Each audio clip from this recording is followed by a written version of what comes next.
Welcome to Quit with Nick, helping you to stop smoking and start repairing.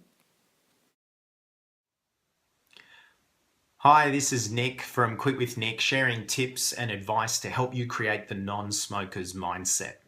Now, here's a little distinction that I'm sure is going to help you when you're making the transition from smoker to non-smoker. And that is to it's really helpful to see yourself as having a very powerful habit rather than a drug addiction. Now, you might already have a level of belief in this, but it's really important when you're trying to stop smoking once and for all, because you see the drug companies, obviously they've spent a lot of time, money and effort to get you to believe that the reason you're smoking is because you're a drug addict addicted to nicotine, and here's the solution: a patch, a pill, a gum, a spray.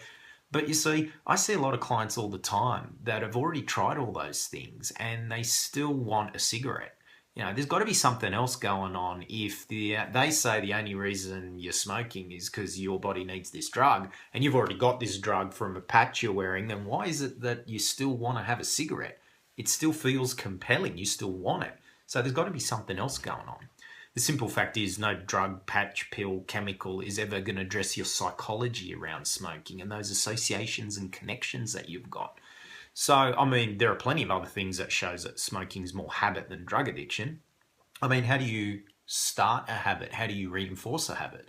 By doing an action again and again and again. If you're having about, say, a packet a day, 20, 25, and it takes about 10 draws to finish a cigarette, that means you're doing just this action alone 200 to 250 times a day.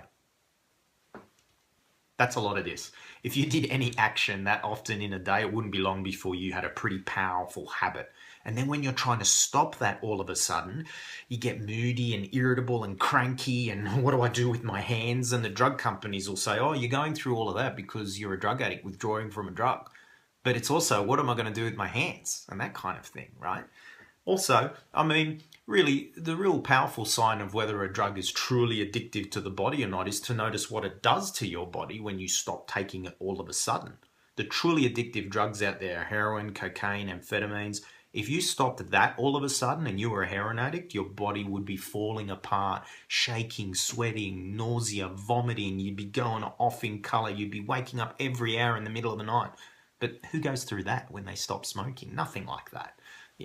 So, breaking a habit is what you really need to focus on. And, in another video, subscribe to my channel and I share a whole bunch of tips and techniques on how to start breaking the habit and the cycle and the routine of smoking. So if this has helped you a little bit, feel free to share it. You can follow me at my Facebook page, Quit with Nick, or at Twitter, at Quit with Nick, or subscribe to my YouTube channel. I hope that's helped. This is Nick. To your health. For more help on how to become a healthy non-smoker, go to quitwithnick.com.au.